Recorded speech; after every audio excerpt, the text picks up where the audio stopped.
Let's see if this guy in the back's got the pipes. Come on, way in the back. Yeah. Thank you. I got quick question for everybody. You all work with practical effects, modeling with CGI effects. Which do you prefer personally? Which do you like better? Well, I personally, I don't know how many people here have seen the movie Darkman. Oh, down, folks. Now, we did that before there were CGI effects, and I actually had a harness that I had to bend my leg behind me. So I'm going with the computers. Painful as hell. So yeah, that's my answer. Yeah, the physical stuff is a pain in the ass. Or the leg in my case. Yeah, well, we, back in the old days before they had things like alginate to put on actors' faces to make head molds. With the first Evil Dead, we just poured plaster of Paris directly on their faces. Yeah, I mean, Betsy Baker, we were very conscientious. We gave her a pen and a piece of paper because she wouldn't be able to communicate for like 10 minutes. So, I've got photos of all. Yeah. They put 2 straws up your nose and they cover your face. Yeah. Oh. And they did the whole body. It was pretty amazing. Yeah, it was even better by the time we finally got to Evil Dead 2. Yeah. But the first Evil Dead, Betsy Baker, she's writing, if anyone has ever worked with plaster of Paris, it heats up. Yeah. So her face starts cooking. She's going, getting very lightheaded. I'm like, oh, jeez. Hang in there, Betsy, hang in there. And in order to get it off her face, she had to lean forward, and we put Vaseline on her face, because, that's what professional people do. And all of her eyelashes came out in the mold. How many people here know Betsy? No, okay. She's a little ditzy, and I think maybe now I know why. Lovely woman. We sucked her brain out in that mold. Now Betsy makes sense to me. I would tend to vote for the digital world too. Yes. When it's done well. But I think it's done well in movies like Forrest Gump, when you can't really tell how they did it. I'm always a fan of that.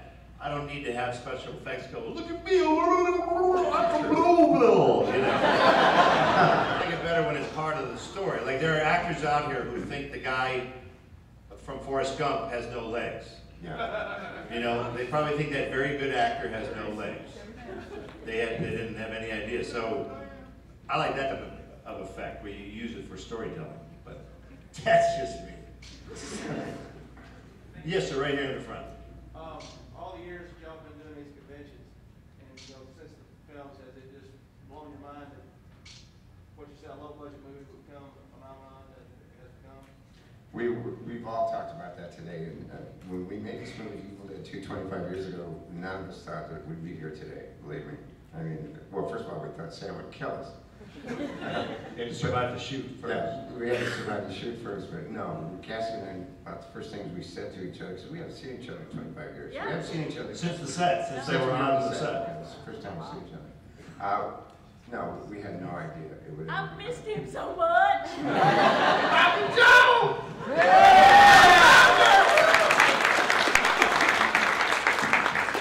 No, we had no idea. I mean, I didn't. Did you get your teeth fixed? No, hell no. No? That's what I asked. I got knocked out again since then, He for said God's he's sake. had more knocked out since I then. have. Okay. And would you say horror fans are the most loyal fans in the world? That's the only kind I know, so I'd have to. I've also had a career with soap operas, and I would say they're very, very similar. What I love about the horror film, you guys really know and respect the genre. Wow. And, do you? And it's fantastic, and you're lovely, lovely people. Most of you. Most. Some of you are creepy as hell. And I like that, so it's good. Yeah. You've obviously been, Bubba Hotep has been sort of slowly going down as a kind of a favorite little weird, twisted indie movie. Was it just another light wire kind of movie for you, or yeah, pretty much? I'll never know how they're going to turn out. Right, or whether they'll even be, released. I've worked on a few of those. Yeah, I think we all have. Oh yeah. Plenty of unreleased movies. Okay. Right here. That was exactly my question. What was the story behind the release? I know there was a campaign. I was just starting to get some sponsorship together to show it. We were showing it in individual cities. The story behind what? Getting Bubba Hotep released, in wide release. That was a slow, brutal process. It was. But now MGM put it up. That's what cracks me up. People think, oh, Bruce, you're a little cult actor. All my checks come from Fortune 500 companies in some way or another, because even little movies are bought by big companies. But what the big companies do is they wait and see how it does. It's like getting a bank loan. The only way you get a bank loan is to prove to the bank you don't need their filthy money, and then they'll loan it to you. So in this way, you say to the studio, I can do this without you. And we did. We just toured a lot. We showed it in theaters. We did all the festivals.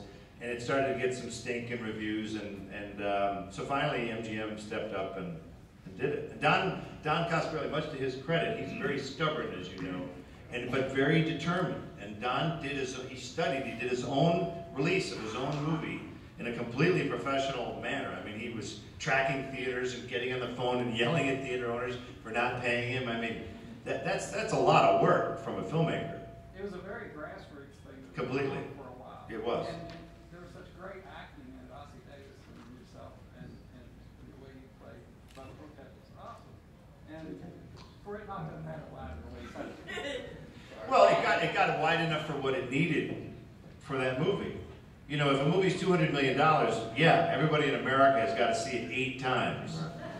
But with a movie like Bubba Hotep, you know, only about 6 or 7 of you have to watch it 70 times. The numbers add up. So I think we're done here. Maybe we can individually sign off. Thank you so much for having me.